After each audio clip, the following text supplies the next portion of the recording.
One must imagine Sisyphus happy, they say.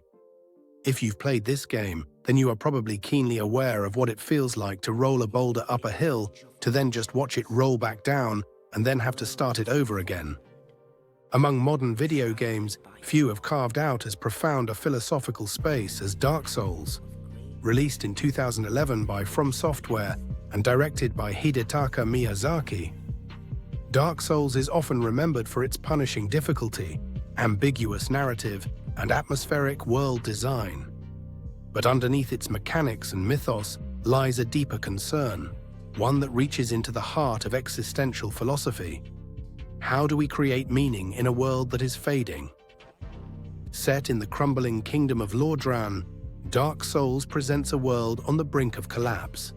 Gods have disappeared, civilizations have decayed, and the fire, the primordial source of power and order, is dying.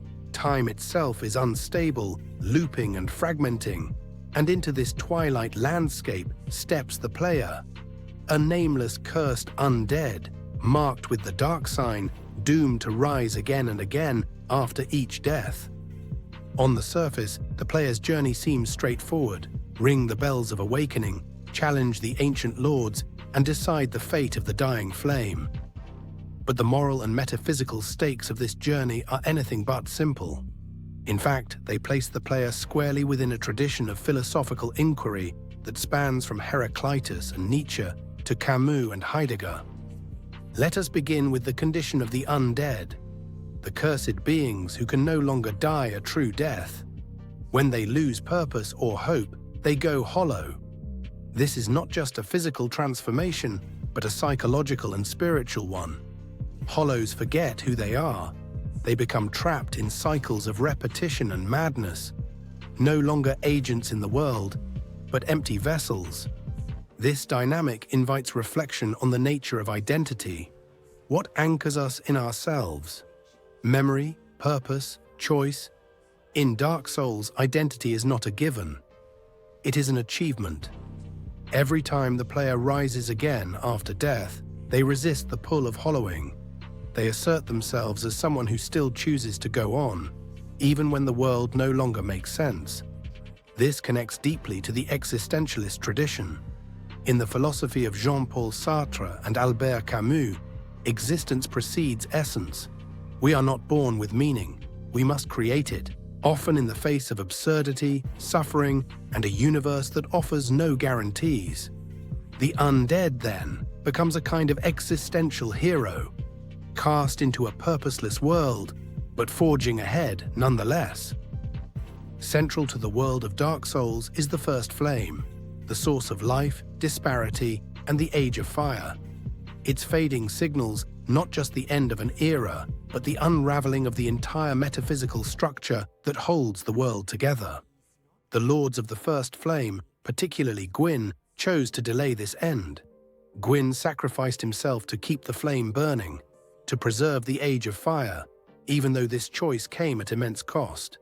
He kindled the flame not just with his body, but with the illusion of permanence, and in doing so, he trapped the world in a cycle, a loop of decay, rekindling, decay again.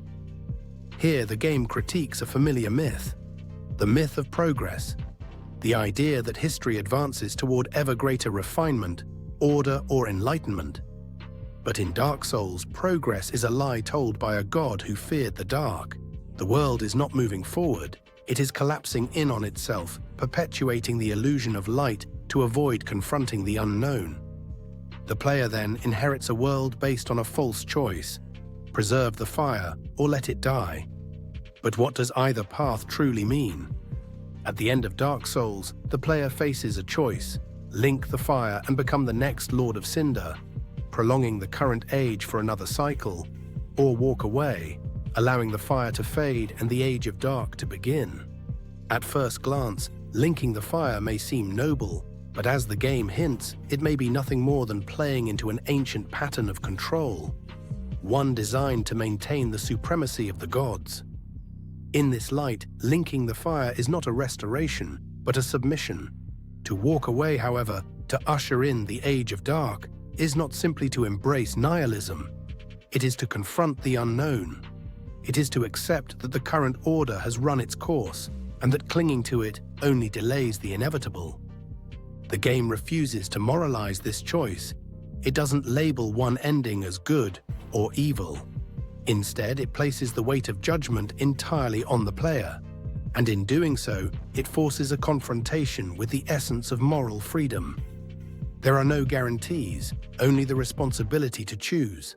To play Dark Souls is to die, repeatedly, frustratingly, sometimes absurdly. But each death is not just a setback, it is a philosophical moment. The game asks you, will you try again? Will you persist, not because the game is fair or the world is kind, but because you choose to? This is Camus' myth of Sisyphus in action. Sisyphus, condemned to roll his boulder up a hill forever, is Camus' symbol of the absurd hero. He has no hope of escape, but in the act of choosing to push the boulder again and again, he reclaims freedom. So too in Dark Souls. The act of playing, of choosing to get up after each death, is an act of philosophical rebellion. It is a refusal to go hollow. You are not forced to continue. But if you do, it is because something within you says, this matters. One of Dark Souls' most distinctive features is its storytelling. There are no expository cutscenes, no neatly ordered quests. The world reveals itself in fragments, item descriptions, cryptic dialogue, decaying architecture. Time itself is unstable in Lordran. Characters from the past linger in the present. Events recur. Entire kingdoms are forgotten, then remembered. The very structure of the world suggests a rejection of linear history. This is not just a storytelling gimmick, it's a philosophical device. In a world where time is broken, memory becomes sacred. Meaning is no longer inherited. It must be uncovered, pieced together. Much like in real life, we make sense of our world by assembling fragments, and the act of interpretation becomes an existential task. In Heideggerian terms, the player becomes thrown into the world, not as a detached observer, but as a being who must make sense of the world in order to be in it. Although Dark Souls is, on its surface, a solitary game, it is also profoundly communal. Through its asynchronous multiplayer system, summon signs, bloodstains, messages left by others, players encounter the echoes of other lives, other struggles. This is not co-op in the conventional sense. It is a subtle reminder, you are not alone in your suffering. Others have walked this path, others have fallen here, and some have overcome it. This faint presence of others, known yet unknown, mirrors the human condition. We suffer privately, but we are not alone in our suffering. And sometimes, even a message like "try jumping" or "beware of left" becomes a small, life-saving act of solidarity. Dark Souls does not give you answers. It gives you a sword, a world in ruins, and a choice. And in doing so, it becomes not just a game, but a meditation.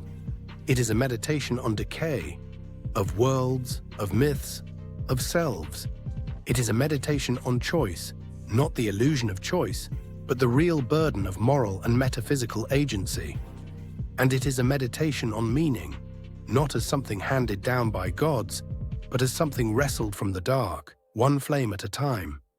In the end, the undead is a mirror of who we are when the world gives us no guarantees, a mirror of what we become when we refuse to go hollow. If this video essay resonated with you, consider subscribing to Philosophy and Pixels for more philosophical deep dives into the games that shape how we see the world.